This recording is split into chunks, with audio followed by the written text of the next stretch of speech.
Future సిటీలో land కొనాలని ఆలోచిస్తున్నారా? అయితే వెంటనే మాకు కాల్ చేసి పూర్తి వివరాలు తెలుసుకోండి. నమస్తే రమ్మగారు. నమస్తే జయ.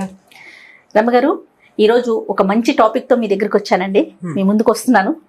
ఏంటంటే తెలివితేటలు ప్రతి ఒక్కరికి ఉంటాయి. ఎవరి సొంతము కాదు, ఏ ఒక్కరి సొంతం కాదు. తెలివి పిల్లల తెలివి పెద్దవాళ్ళది. ఒక్కొక్కసారి భలే ఆశ్చర్యం వేస్తుందండి పిల్లలకి బిహేవ్ చేసేదాన్ని చూసి. అమ్మో వీళ్ళకి ఇంత తెలివి వచ్చేసిందా అంటే, వాళ్ళు పెద్ద అయినా మనకి చిన్నగా అనిపిస్తారు కదా, అదే ఆ ఫీల్లో. కానీ మనం తెలివిగా ఉండి మనం చేసే దాన్ని బట్టే కదా చూసి నేర్చుకుంటారు పిల్లలు.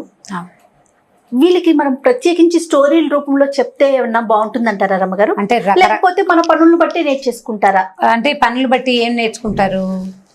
బిహేవియరల్ ప్రాబ్లమ్స్ కొన్ని సాల్వ్ చేసుకుంటారు పిల్లలు. అంటే ఇలా మాట్లాడచ్చు, ఇలా మాట్లాడకూడదు, లేదా పిల్లాడు ఏదో తొందరపడి మాట్లాడాడు, తొందరపడి ఒక పని చేశాడు అనుకుందాం. తాళ్ళు నాయనమ్మో నమ్మమ్మో ఎవరో ఒకళ్ళు, అబ్బాయి అలా చేయకూడదురా బాబు, చేయకూడదాను పాపకు మనం నచ్చ చెప్తాం, కొంచెం అర్థమయ్యేలా చెప్తాం. పిల్లలు పరిణామ క్రమాలు అంటే పెరుగుతున్న దశలో ఏం చేస్తారంటే మనని అబ్జర్వ్ చేస్తూ ఉంటారు. మనతో పాటు స్కూల్లో టీచర్స్ని, తమ క్లాస్మేట్స్ని, చుట్టాలని, చుట్టుపక్కల వాతావరణాన్ని, ఆఖరికి మన ఇంటికి కాసేపు వచ్చి వెళ్ళే పని వాళ్ళని కూడా అబ్జర్వ్ చేస్తారు. మీకు చూడండి, 7-8 ఏళ్ల వయసులో చిట్టి పొట్టి అబద్ధాలు చెప్పేస్తారు. సులువుగా పిల్లలు అబద్ధాలు చెప్పేస్తారు, మసిపూసి మారేడికాయ చేస్తారు. అక్కడ ఒకటి ఉంటే వేరే స్టోరీ అల్లుతారు, కథలు అల్లుతూ ఉంటారు. ఇవన్నీ కూడా వాడి పుర్రెలో పుట్టేవి కొన్ని కాసిన పుడతాయి ప్రతివాడికి, ఎవడి తెలివి వాడిది కదా. మిగిలినవి చుట్టుపక్కల నుంచి గ్రాస్ప్ చేస్తారు. ఇప్పుడు గ్రాస్పింగ్ క్రమంలో వాళ్ళకి తెలుసుకునేవి కొన్ని అయితే, మనం తెలియచేసేవి కూడా కొన్ని ఉండొచ్చు. మనం ఉదాహరణకి అక్బర్ బీర్బల్ కథలు తెలివితేటలది, తర్వాత తెనాలి రామకృష్ణ కథలు, ఇవన్నీ కూడా ఏ పరిస్థితినైనా తమకు అనుగుణంగా వ్యక్తులు ఎలా తిప్పుకోవచ్చు అనేది నేర్పించే కథలే. ఇప్పుడు ఒక కథ చెప్పి నువ్వు ఇలా చెయ్యాలి అని పిల్లాడికి మనం చెప్పం. అలా చెప్తామా? ఏం చెప్తాం జనరల్గా? ఎవరన్నా పిల్లాడికి బాగా మార్కు వస్తే వాడికి 3 మార్కులు వచ్చినాయిరా, చక్కగా నువ్వు కూడా అలా తెచ్చుకో అని చెప్తాం. అంతేగాని వాడు ఏదో దొంగతనం చేసి తప్పించుకున్నాడు, నువ్వు కూడా అలా తప్పించుకో అని చెప్పాం. కానీ జనరల్గా మనం ఇలాంటి కథల్ని మనం అందించాలి. రకరకాల మనం శుభ్రతకి చెప్తాం, క్లీన్గా ఉండటం గురించి, అక్కడి నుంచి రకరకాల తెలివితేటల కథలు. ఎందుకంటే మనం సామెతలు ఉన్నాయి, తాడిని తన్నేవాడు ఒకడు ఉంటే వాడి తలని తన్నేవాడు ఇంకొకడు ఉంటాడు. ఇప్పుడు నీదొక తెలివి, నీ పై తెలివి, అంతకంటే పై తెలివి. మనం ఇప్పుడు జనరేషన్ కూడా ఎలా ఉంది, ఇదివరకట్లాగా లేదు. ఇదివరకు పిల్లలు 3వ నెల వస్తే గానీ బోర్ల పడేవాళ్ళు కాదు, ఏదో ఒక పలకరించడం పలికేవాళ్ళు కూడా కాదు. ఇప్పుడు నెల తిరిగేసరికి వాడు తలకాయ ఎత్తి చూసి మనని అనడానికి, పలకరించడానికి, చుట్టుపక్కల ఉన్న వాళ్ళని విడివిడిగా గుర్తుపట్టడానికి కూడా ట్రై చేస్తోంది ఈ జనరేషన్. అవును, వాళ్ళకే తెలుసు, మనం కూడా కొన్ని తెలియజేయచ్చు. చిన్న చిన్న తెలివితేటల కథలు, చాలా చిన్నవి. అక్బర్ బీర్బల్ కథలు, తెనాలి రామకృష్ణ కథలు నెంబర్ 1 అందులో. మంచి కథలు.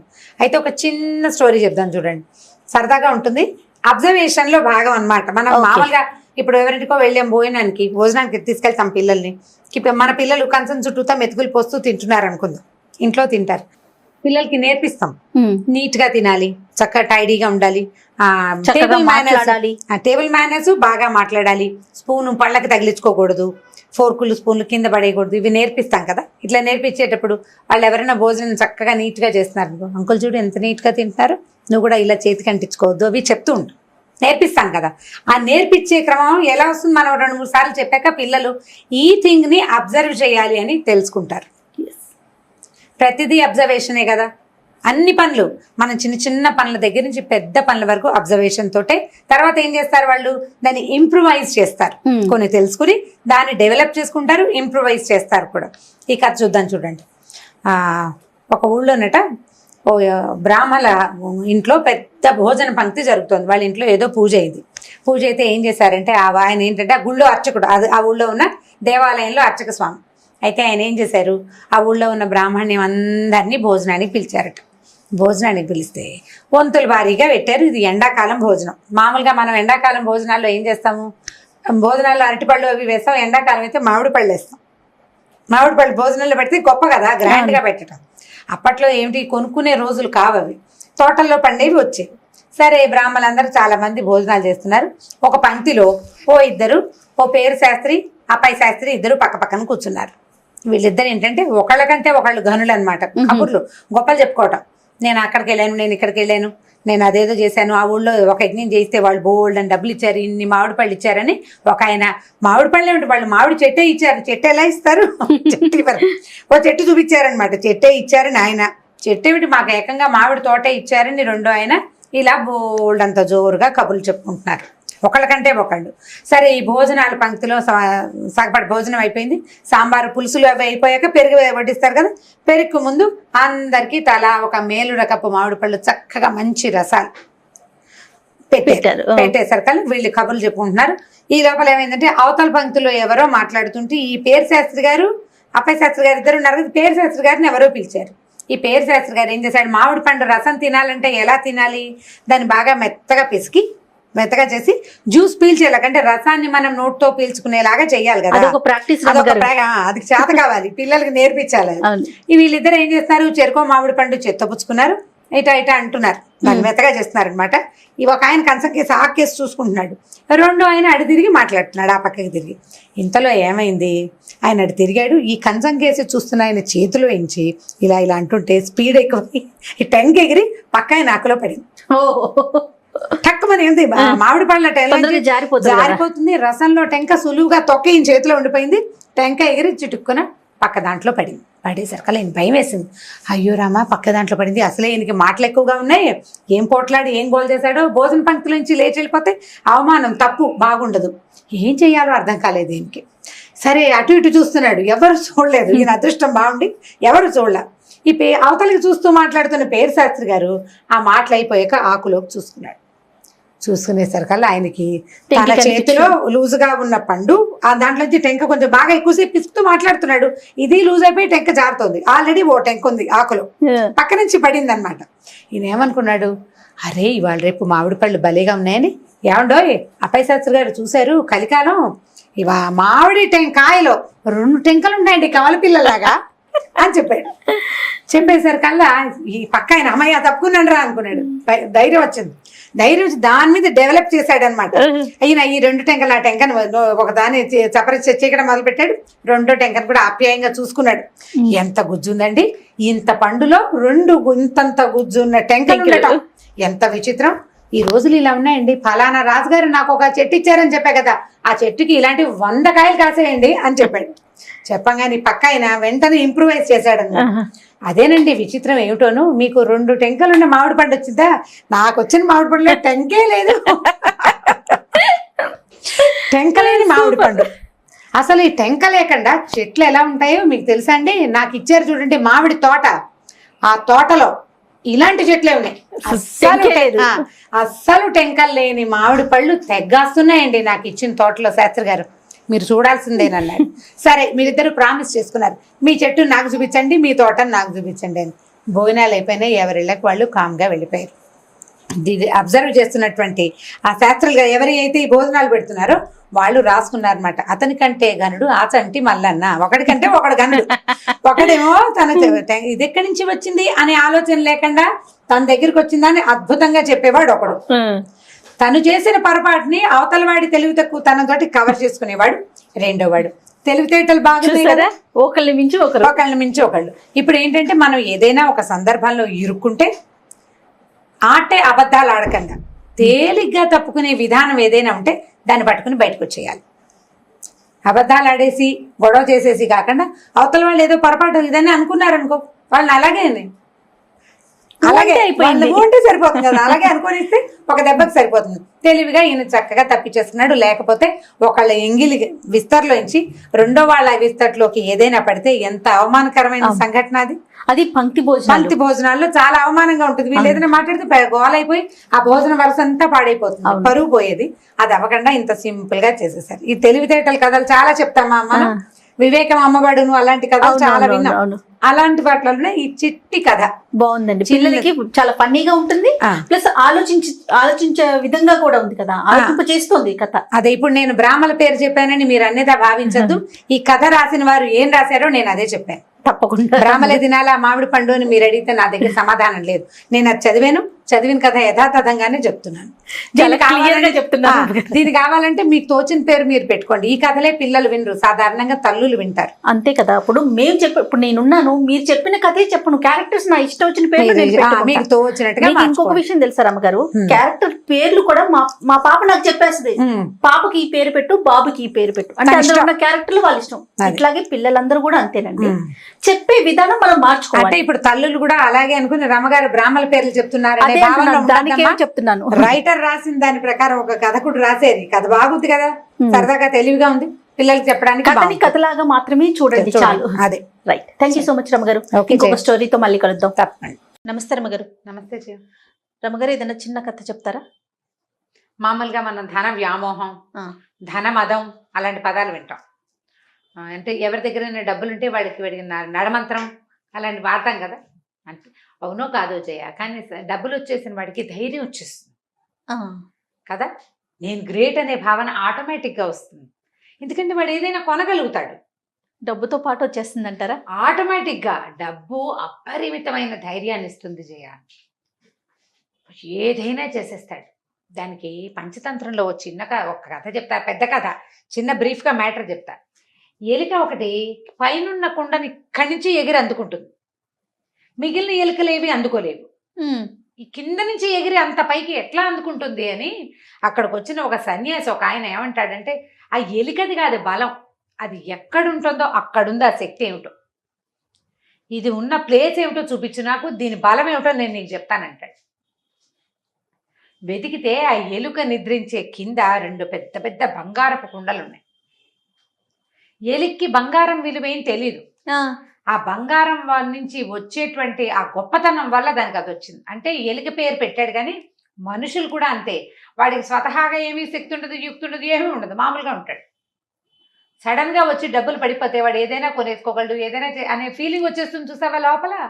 దాన్ని అర్థమవుతుంది కదా, డబ్బు వల్ల మనం ఏం చేయగలం అనేది తెలిసిందా, ఇంకా వాడిని పట్టలేం, వాడిని పట్టలేం. దాన్ని ధనమదం అంటుంటారు. ఆ కథని అట్లా చెప్పారు మనకి పంచతంత్రంలో. ఎలుక్కి వచ్చిన బలం ఎందుకు వచ్చిందంటే దాని కింద ఉన్న డబ్బు వల్లే. ఆ డబ్బులు తీసేసాక అది బలహీన, అది ఎత్తుకోలేదు, ఎగిరి పట్టుకోలేకపోతుంది, అంతేగా ఎగిరి కింద పడుతుంది అన్ని ఎలుకల్లాగానే. దానికి తెలిసిపోతుంది నా బలం అంతా పోయింది అని.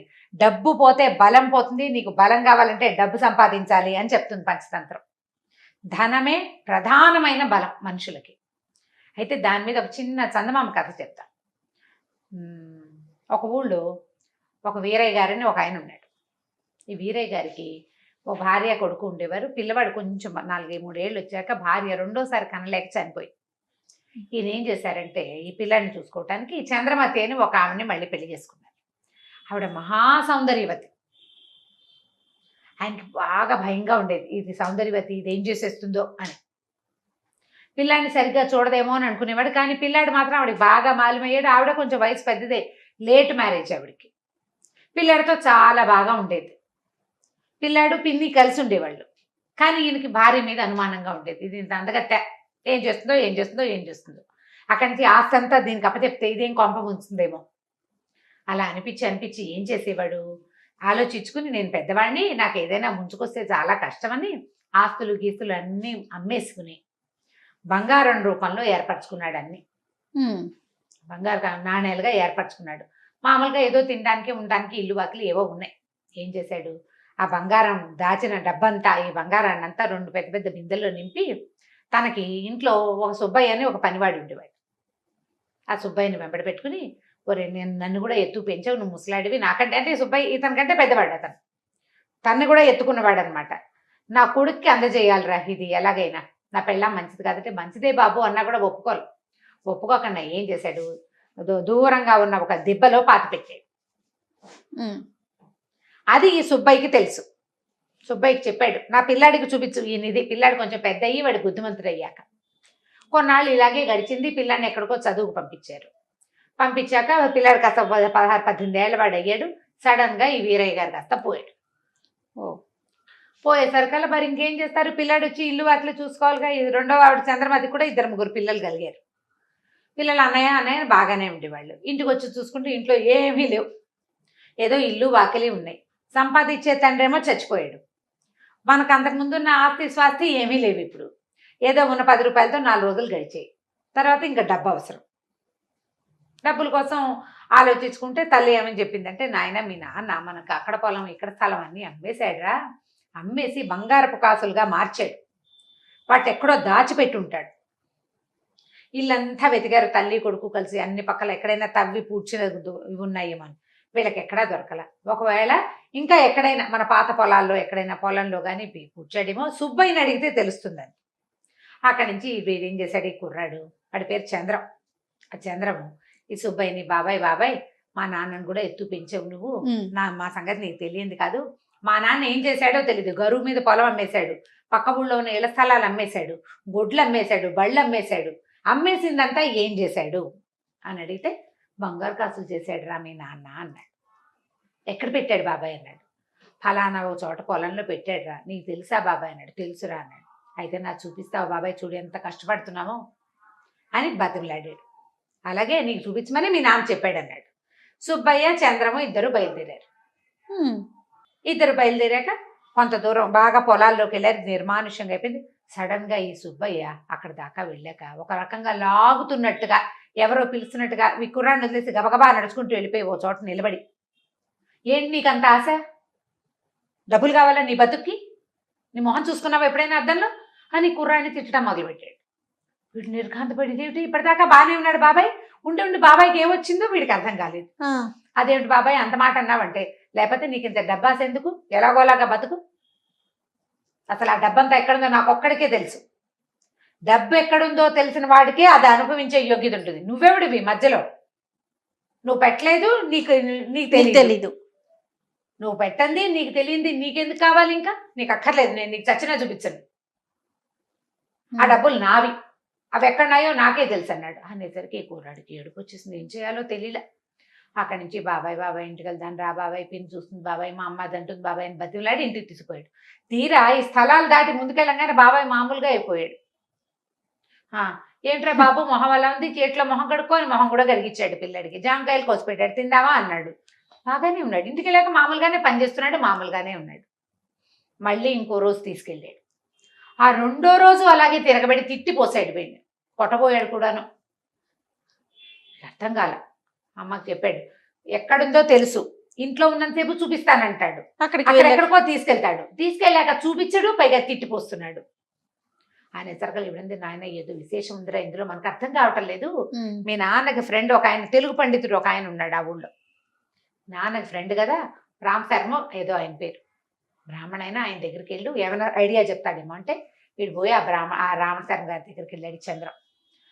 ఇలాగా పంతులు గారు, మా నాన్న ఎక్కడో పెట్టాడండి, సుబ్బయ్య బాబాయ్కి తెలుసు, నన్ను అక్కడ దాకా తీసుకెళ్లేసరికి తిరగబడిపోతున్నాడు. ప్రతిసారి ఎక్కడికి తీసుకెళ్తున్నాడు అంటే ప్రతిసారి ఒకే వైపుకి తీసుకెళ్తున్నాడు. 3 సార్లు వెళ్ళారు. అప్పటికి 3 సార్లు ఇదే జరిగింది. ఆయన సర్కల్ ఆయన నవ్వాడు. ఓ పంచే, ఈసారి తీసుకెళ్ళి మళ్ళీ, అయితే ఎక్కడ నిలబడి నిన్ను తిడుతున్నాడో అక్కడ ఒక గుర్తు పెట్టుకురా, అతను నిలబడ్డ చోటే పెట్టాలి నువ్వు దాన్ని. ఇంటికి వచ్చేసాక అప్పుడు మళ్ళీ వెళ్దుగా నువ్వు అన్నాడు. అనేసరికి సరే అన్నాడు. మళ్ళీ బాబాయ్ డబ్బులు ఎక్కడన్నాయో చూసి తెచ్చుకుందాని రావా అని తీసుకెళ్ళేసరికి వాడు అరిచి తిట్టిపోసాడు ఆ బాబాయ్ వీడిని. మళ్ళీ అక్కడ వీడేం చేశాడు, వెళ్ళేటప్పుడే ఒక చిన్న కర్ర పుల్ల తీసుకెళ్ళాడు ఇంటి దగ్గర నుంచి. తమ పేరు చెక్కి ఉన్న పుల్ల ఒకటి పట్టుకెళ్ళాడు, ఒక దీని లాంటిది, వాసాన్ లాంటిది. ఆ వాసాన్ని అక్కడ పాతి పెట్టేసి బాబాయిని తెచ్చేసాడు ఇంటికి. తెచ్చాక ఆ రామ్ శర్మ గారి వెంట పెట్టుకుని తీసుకెళ్తే ఎక్కడైతే సుబ్బయ్య నుంచున్నాడో అక్కడ తవ్వితే 2 బిందెలు బంగారపు బిళ్ళలు దొరికినాయి. అందులో వీళ్ళ నాన్న రాసిన ఉత్తరం కూడా ఉంది. ఈ సొమ్ము నా కొడుకు కుమారుడైన చంద్రానికి చెందాలి అని. ఇదేంటండి పంతులు గారు విశేష విచిత్రం, ఆ బాబాయ్ చాలా మంచివాడు, ఇంటి దగ్గర మా ఇంట్లో పనిచేస్తున్నాడు కూడా, ఇంటి దగ్గర ఉన్నప్పుడు వెళ్దాం నాయన అంటాడు, ఇక్కడికి రాగానే లేకపోతాడు అంటే అదేరా నాయన ధనమదము. అక్కడికి వచ్చేసరికి ధనం అట్లా ఆశ పుట్టిచ్చేస్తుంది, అట్లా పాడు చేస్తుంది. వాడు ఎంత మంచివాడు, ఇది దాటేసరికి మళ్ళీ మారిపోతాడు. ఆ కాస్త తప్పేసరికి మారిపోతున్నాడు. లక్షణంగా ఇంటికి పట్టుకెళ్ళి వాడుకో, మీ నాన్న నీకోసమే దాచిపెట్టాడు, ఉత్తరం కూడా రాశాడంటే ఆ 2 బిందెలు మోసుకుని ఆ సుబ్బయ్య కూడా ఓ 10 రూపాయలు ఇచ్చి అందులో ఇచ్చి మళ్ళీ ఇల్లు వాకిళ్ళు సంపాదించుకుని పిల్లాడు వ్యాపారం చేసుకుని సుఖంగా ఉన్నాడు. అదే ధనబలం. అదే డబ్బులుంటే దన్ను, డబ్బును. అందుకే అదే చెప్తారు, యస్యాస్తి విత్తం నరహ కులీనహ చెప్తారు. వాడి దగ్గర డబ్బు ఉందో వాడే గొప్పవాడు, వాడే గ్రేట్, వాడు ఆటోమేటిక్గా గ్రేట్ అయిపోతాడు. గ్రేట్నెస్ ఉన్నా లేకపోయినా తనకి తను ఉన్నట్టు ఫీల్ అవుతాడు. అది ఉంటే చాలు డబ్బు అంత పనిచేస్తుంది. కాబట్టి సంపాదించాలి, అది ఖచ్చితంగా సంపాదించాలి, అలానే నిల్వ చేసుకోవాలి, సేవ్ చేయాలి. అదే రైట్ రమ్మ గారు, నమస్తే అండి. నమస్తే జయ. ఈ వీడియో కనుక మీకు నచ్చినట్లయితే లైక్ చేయండి, షేర్ చేయండి, మరిన్ని వీడియోస్ కోసం మా ఛానల్ని సబ్స్క్రైబ్ చేసుకోండి. నమస్తే రమ్మ గారు. నమస్తే జయ. రమ్మ గారు, స్టోరీ టెల్లింగ్ కదా. దీని మీద ఎంతమంది అంటే పర్సనల్గా నాకు కూడా మెసేజ్లు చేస్తూ ఉంటారండి, జయ గారు మేము కూడా బాగా చెప్తాము, నాకు చాలా ఇంట్రెస్ట్ ఉంది, ఎలా అప్రోచ్ కావాలి, అసలు ఎలా చెప్పాలి. ఇలా నేను మనసులో అనుకుంటాను వాళ్ళతో డైరెక్ట్గా చెప్పకూడదని, రమ్మగారి లాగా చెప్పాలి అని అనుకుంటాను. టిప్స్ కావాలంటండి, అసలు స్టోరీ టెల్లింగ్ చేయాలి అంటే మీ టిప్స్ చెప్పండి రమ్మగారు. ఇది ప్రొఫెషన్గా తీసుకోవాలంటేనా? పోనీ ప్రొఫెషన్గా తీసుకోవాలి, ఇప్పుడు వాళ్ళకి కూడా స్క్రీన్ మీద వచ్చి చేయాలని, ఎక్కడో ఒక చోట కనిపించాలని, ఇవాళ రేపు అవకాశాలు ఉన్నాయి కదండి. స్టోరీ టెల్లింగ్కి విధానాలు బోల్డ్ ఉంటాయి జయ. నేను ఏ విధానాన్ని ఫాలో అవటల్లా.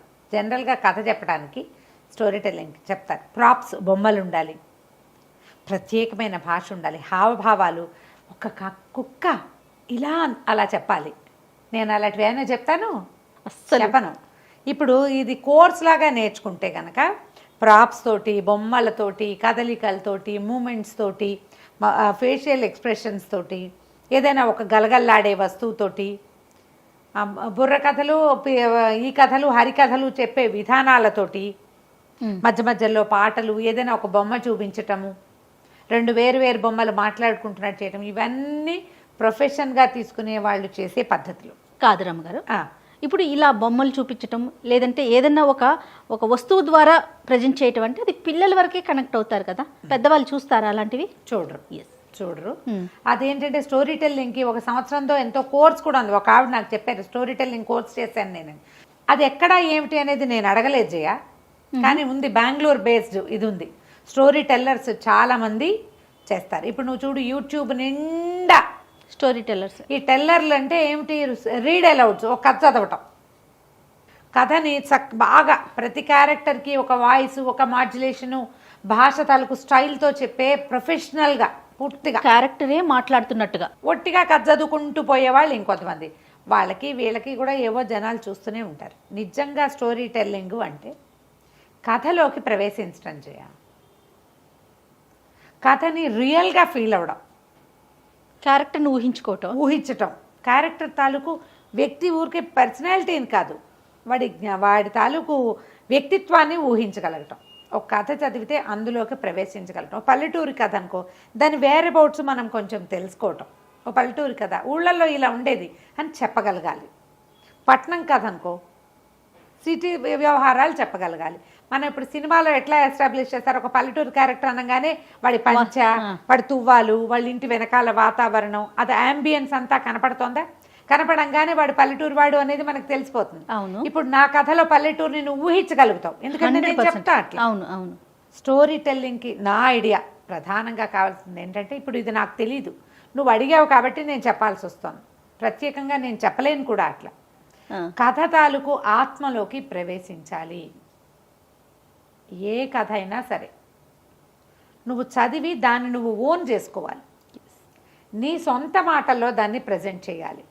అది చదివినట్టుగా ఉండకూడదు. అవునండి, నీదే అన్నట్టుగా ఉండాలి, నువ్వే చెప్తున్నట్టుగా.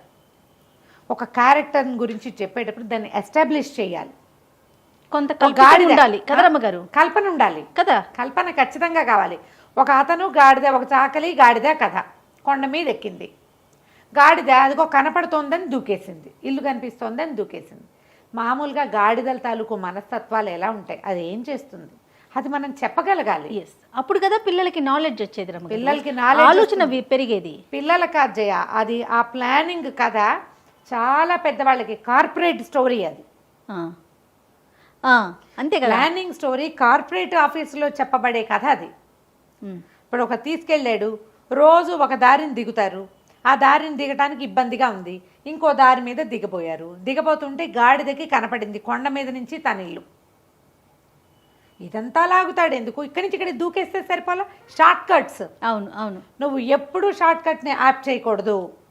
ఒక నీతి ఉంది కదా, ఖచ్చితంగా. Moral story. ఈ మోరల్లో ఏమిటది? Motivational moral. అది నువ్వు షార్ట్ కట్స్ తీసుకోవద్దు. నీతో పాటు నిన్ను పట్టుకున్న వాడిని లాగేయద్దు. నువ్వు ఒకడివే పడవు, నీతో పాటు నిన్ను పట్టుకున్నవాడు కూడా కంపెనీ మునిగిపోతుంది అని చెప్పడం కోసం చెప్పిన కథ. ఎప్పుడూ షార్ట్ కట్స్ తీసుకోవద్దు. ఒక దాని దగ్గరికి వెళ్ళాలంటే చుట్టూ తిరిగి వెళ్ళవలసిందే. ఈ తిరగడానికి ప్రిపేర్ అవ్వు. ఇప్పుడు ఇలాంటి కథ ఉంది, నేను ఇప్పుడు ఒట్టిగా కథ చెప్పాను, ఒక గాడిద ఒక చాకలైనా పైకి వెళ్ళారు, గాడిద దూకి అయిపోయింది కథ. అంతే కదా. బట్ నేను అట్లా చెప్పటం లేదు కదా, నేను అట్లా చెప్పట్లా. నేను ప్రజలకు దగ్గర అవడానికి ప్రధానమైన కారణం, నా స్టోరీ టెల్లింగ్ ప్రత్యేకత కలిగి ఉండడానికి కారణం ఏంటంటే, గాడిదను పట్టుకున్న వాడిలోకి, వాళ్ళకి జీవితంలో రేపొద్దున రాబోయే దాంట్లోకి నేను తీసుకెళ్ళాను మిమ్మల్ని. క్యారెక్టర్ ఊహించుకోగలుగుతాము. ఓహో ఇలా చేస్తే ఇలా అవుతుందా, గాడిదలాగా ఊహిస్తే మనం కూడా పడిపోతామా అనే ఆ ఊహ రావాలి, వినే వాళ్ళకి వచ్చేస్తుంది. రావాలి. ఓ రాజుగారి కథ చెప్తాం, ఒక అమ్మాయి కథ చెప్తాం, ఒక అమ్మాయి ఎంత చక్కగా ఉంది, ఎంత బుద్ధిమంతురాలు, ఆ రోజుల్లో ఎలా ఉండేది, అలా చెప్పగలగాలి. అవును. మీరు చిన్నపిల్లలకి స్టోరీ అంటే కళ్ళు పెద్దవి చేస్తూ, సౌండ్స్, వాయిస్ మాడ్యులేషన్ మారుస్తూ, నేనేం మాడ్యులేషన్స్ మార్చాను కదా, ఎక్కడ ఆఫ్ స్క్రీన్ ఎలాగో ఆన్ స్క్రీన్ అలాగే పోతూ ఉంటాను అంతే అంతే. ఇప్పుడు ఈ వాయిస్ మాడ్యులేషన్ మార్చండి, డబ్బింగ్ ఆర్టిస్టులు చేసినట్టుగా స్టోరీ టెల్లర్ చేయక్కర్లా, నా ఉద్దేశం ఇది. అదేనండి. మీరు పిల్లలకి చెప్పాలి అంటే ఖచ్చితంగా వాయిస్ మాడ్యులేషన్స్ అవి చేయాలి. మంది పిల్లల కథ కాదు కదా, మంది పిల్ల కథ కాదు.